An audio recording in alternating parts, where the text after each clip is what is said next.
Mirza Wasim bag دلتاج محلی 85 برس کی عمر میں بھی چاق و چوبند اور توانا ہیں۔ اہل لکھنؤ سے ان کا بڑا تعلق اور قرب ہے۔ ان کی لکھنؤ آمد پر انجمن ترقی ادب نے بزم کے صدر دفتر واقع 3 ہیلتھ اسکوائر چوک لکھنؤ میں ادبی تقریب منعقد کی۔ صدارت سید نہال رضوی نے کی۔ کلیات دل کی رسم اجرا بدست احمد ابراہیم علوی ہوئی۔ نظامت کی باگڈور رضوان احمد فاروقی نے سنبھالی۔ پیش ہے لرن آن لائن ود فیضان خان کی آنکھوں دیکھی۔ بہت شریفانہ اور مہذب انداز تھے، یہی وہ طریقے تھے جس کے لیے لکھنؤ کو لکھنؤ کہا جاتا تھا۔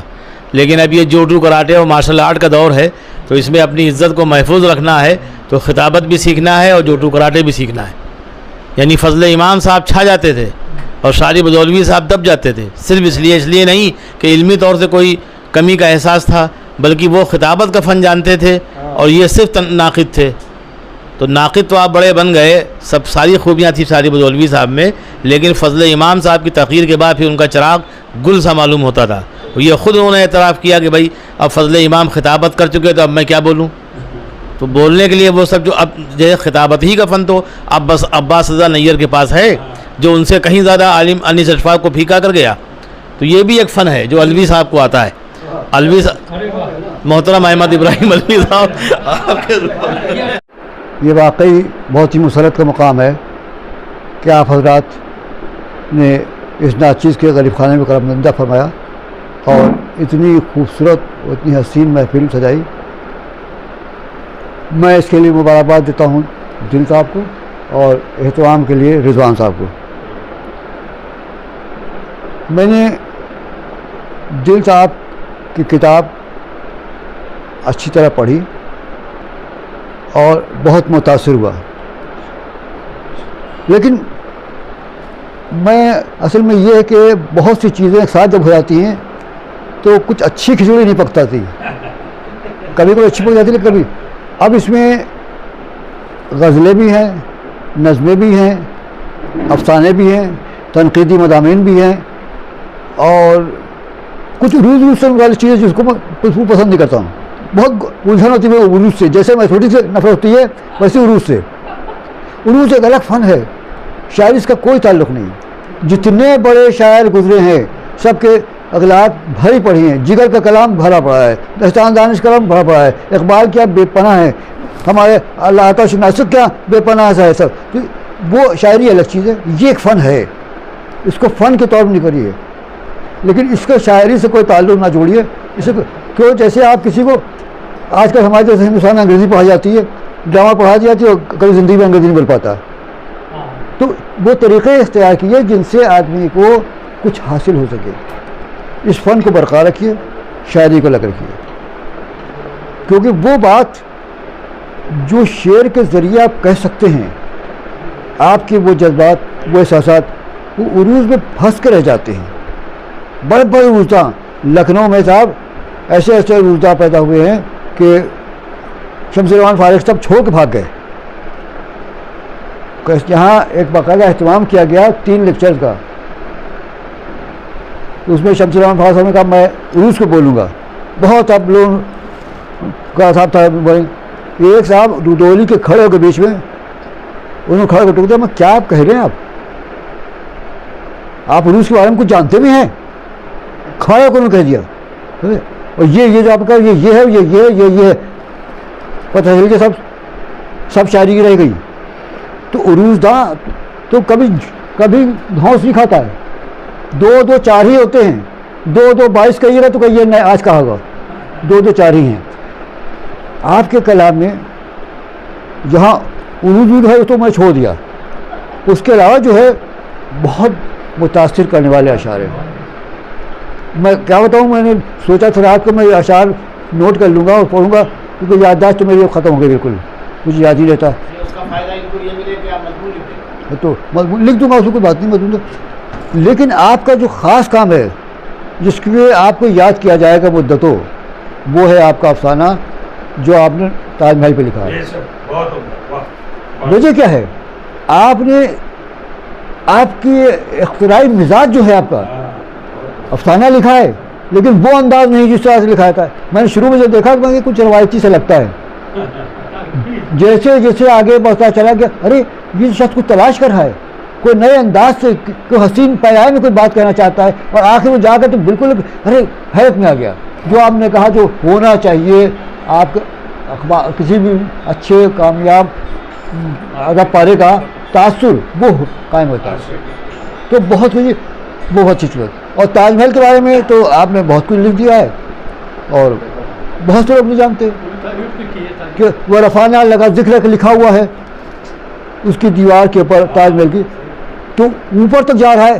مطلب اس کی آیتیں قرآن شریف کی اس طرح سے لکھی گئی ہیں، اس طرح سے لکھی گئی وہ اشارہ کر رہی ہیں ورفعنا لک ذکرک، اللہ کا نام اونچا کر. تو اس طرح کی باتیں اب آج کے دور میں آپ کے ان مضامین کی اہمیت بہت زیادہ بڑھ گئی، کیونکہ آج پاگل پن زیادہ بڑھ گیا ہے. تو یہ بتائیے کس نے کیا ہے؟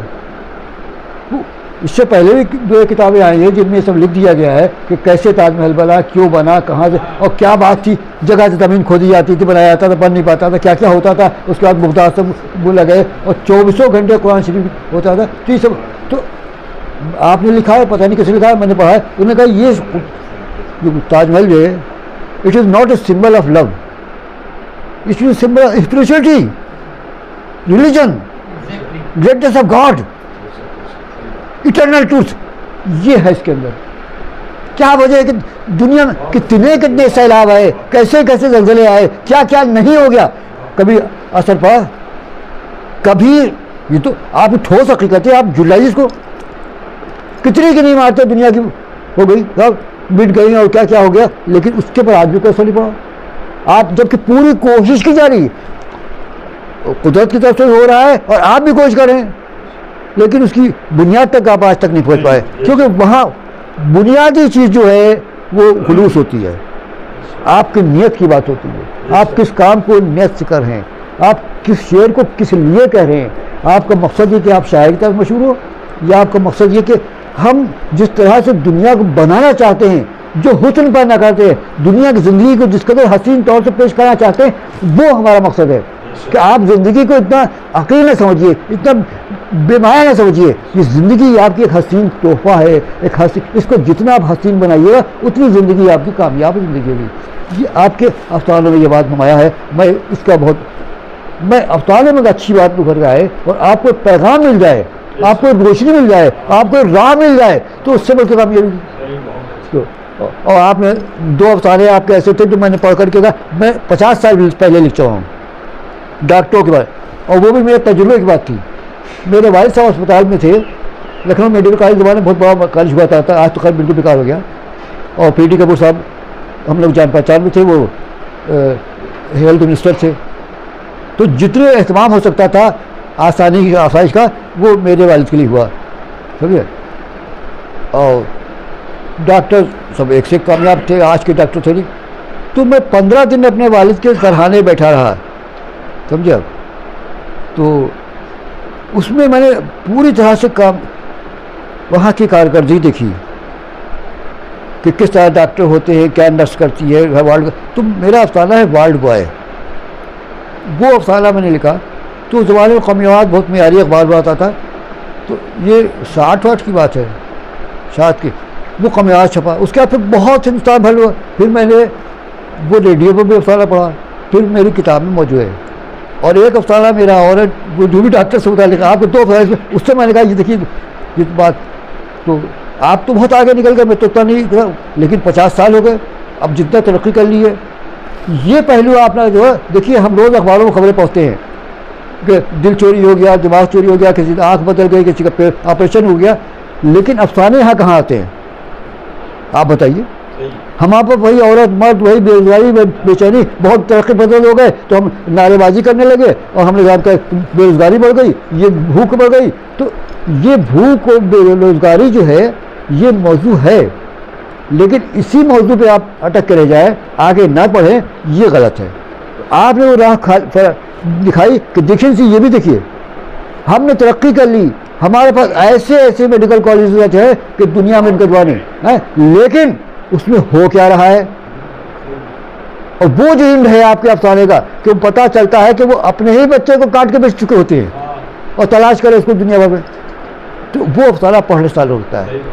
میرا افسانہ ہے کہ وہ ڈاکٹر ہے جو جس کے یہاں دھوکے سے کچھ ہو جاتا ہے، مار دیا جاتا ہے تو وہ قاتل ہو جاتا ہے ڈاکٹر. میرا افسانہ جو ہے خون کی دھار، وہ 70 سال پہلے کی بات ہے، وہ چھپا تھا اس میں پرتاپ بہت بڑا اخبار تھا اردو کا اخبار. اور وجہ ہی چھپنے کی تھی کہ میں کبھی کسی کو مانگے بغیر مانگے تو وہ پرتاپ میرے دوست تھے، میرے وہ رشتے کے سالے ہوتے ہیں، پروان دولوی، وہ اس میں تھے اور گائیداری مجھ کو دی، انہوں نے چھاپا. اور یہ افسانہ یہ تھا اس لیے تھا کہ وہ ہم نے اکثر انہوں نے ٹوٹا میرے 12 سال کا پہ افسانے آپ نہیں لکھ رہے، تو ہم نے کیوں لکھے، اب کس کے لیے لکھے، کون ہم سے مانگتا افسانہ؟ شمع جیسا پرچہ افسانہ مانگتا تھا اور پیسے دیتا تھا اور عزت دیتا تھا. شمع نے جتنی عزت دی ہم لوگوں کو ادیبوں کو کسی رسالے آج تک نہیں دی. یعنی دلی میں نظر آ گئے، وہ ایک کانفرنس تھی تو ہم لوگ اخباروں کو تھی، تو اندرا گاندھی نے ہم لوگوں کو وہ دیا ایک عشائیہ اس میں اشوکا میں. تو میں وہاں کھاتا تو ہوں ویسے بھی، تو ٹہل رہا تھا، وہ سب کو ٹہلتی دیکھ رہی تھی. میں پرائم منسٹر کی سب یہ کون میرے پاس آئی کہ سر آپ کچھ نہیں کھا رہے؟ میں نے کہا میں کچھ کھاتا نہیں. نہیں وہ بڑھ کے تشتری اٹھا، ارے لو سارا مجموعہ ہے سر کہ تشتری اٹھا رہی، اور آگے تو اس میں ایک صاحب آئے لپک کے، تو انہوں نے کہا کہ ابراہیم صاحب، میں کہیے کہ آپ سے ایک بات کہنا ہے. میں نے کہا کہ ایسا ہے کہ یہ ان کے ساتھ ایک لڑکی تھی، یہ میری بھتیجی ہے، الیاس کی لڑکی ہے، وہ یونس صاحب تھے. یہ اتنی دیر سے مجھ سے کہہ رہی، دیکھیے ابراہیم صاحب اب کی سال ایسا ہوا کہ قیصر صاحب میرے گھر آج دہلی لندن سے آئے، میرے گھر نہیں آئے. یہ مجھ سے بحث کر رہی ہے، تو میں کہہ رہا ہوں یہ قیصر صاحب نہیں ان کے بھائی ہیں. اب میں اس کو لے کے آیا ہوں، اتنا خیال رکھتے تھے. اس کو آپ لے کے آیا ملوانا ہے کہ پہچان لے کہ یہ ابراہیم علوی صاحب ہے، قیصر صاحب کے چھوٹے بھائی، قیصر تمکین نہیں ہے. اور ہم لوگ ہوتا ہے ملتا ہے، اس میں بھائی لوگ مل جاتا ہے. تو اتنی احتیاط کرتے تھے. کہیں مل گئے، اچھا آپ آئے ہیں دلی، کوئی ایڈیٹر کسی اخبار کا آپ کا سوا کر لے گا. ہم نے کہا کب آئے؟ تو پھر ملاقات کب ہوگی؟ جب کہیں نہیں ایسا ہے کہ کہانی ساتھ آئیے گا. کون ہے آج؟ کوئی پوچھتا نہیں صاحب کیا ہے آپ نے کیا لکھا کیا، کچھ نہیں، کوئی نہیں پوچھتا ہوتا. تو وہ لوگ جو عزت دیتے تھے اب وہ عزت ہم کو مل نہیں سکتی. لاکھوں پرچہ چھپتا تھا. برٹش جیسا اخبار، حسن کمال ایڈیٹر، بامبے میں گئے صاحب، بھوک ہڑتال کی، تب جلوس نکالا تھا، کچھ کیا، وہ نی دفتر میں جا کے بیٹھتے تھے برٹش میں، تو بھائی افسانہ لکھ دیا. اس طرح سے ہم چھپتے تھے. کبھی کسی کو میں نے کوئی بھرے بھرے جلسوں میں کہا ہے، کوئی صاحب کھڑے کر دے کہ میں نے ان سے کہا میرا افسانہ چھاپ دیجیے، میرے مضمون چھاپ دیجیے، میرا آج لکھا میں نے کی نہیں، میری خبر چھاپ دیجیے. میں خبریں دوسروں چھاپتا رہا، سب کے اعزاز جلسے کرتا رہا، لیکن اپنے لیے کچھ نہیں کہیے. کیوں؟ ہم لوگ دستوری. ہمارے لکھنے کا مقصد کیا ہے؟ سوال یہی آتا ہے. ہمارا لکھنے کا مقصد اگر یہ کہ ہم افسانہ نگار طور پر تسلیم کیے جائیں، ہم ادیب ہیں، تو پھر بہت چھوٹی بات ہے، یہ بہت گھٹیا بات ہے. بات یہ ہے کہ ہم اس انسانیت کی بقا کے لیے لکھنا چاہتے ہیں جو مر رہی ہے، جو تڑپ رہی ہے، جس کا کوئی نہیں. یہ آپ کا افسانہ ہے، میں نے اختصار سے کہہ دیا، لیکن دل تو چاہتا جی ایک افسانہ ہاتھ میں لے کر کے ایک افسانہ پڑھ کر کا بتا یہ دیکھیے اس کے خوب یہ. اور میں تعریف اس سے کرتا ہوں. دیکھیے صاحب کہ کسی کے شاعر کو آپ کے شعر میں سن لیا ہوتا ہے، لیکن جب میں خود پڑھوں گا گھر پہ اور بار بار شعر پڑھوں گا تب میں کہوں گا یہ شعر ہے. تو اب معاف کی، میں نے آپ کا بہت سا مقاصد کی اور آپ کی عزت افزائی کے لیے آپ کو جتنا شکر ادا کروں. اور اب ہم آپ لوگوں کو بہت سنیں گے، آپ کو بہت خوبصورت سے بلکہ لقمہ تر ہو جائے گا. لقمے کو اتارنے کے لیے بھی غنائیت کی ضرورت ہوتی ہے، اور غنائیت کے طور پہ جتنا شاعری میں رس ہے اتنا نثر میں کبھی نہیں ہوتا ہے. لہذا احمد ابراہیم علوی صاحب کے بعد میں دعوت دیتا ہوں. صدر محترم سے قبل میں چاہتا ہوں کہ آج ہمارے جو مہمان ہیں، جو مرکزی کردار ہیں، جناب دل تاج محلی صاحب، ان کو کچھ اور سن لیا جائے. ارے نہیں بھائی، آپ صدر ہیں، آپ شعر سن لیجیے کہ شاعری ہم جس طرح چاہیں کر سکتے ہیں. شاعری کیا کہتی ہے؟ میں ایک شعر سناتا ہوں اپنا، ملاحظہ کیجیے، نہیں دیکھنا. بساط اصغر معصوم، بساط اصغر معصوم پوچھنا ہے اگر، بساط اصغر معصوم پوچھنا ہے اگر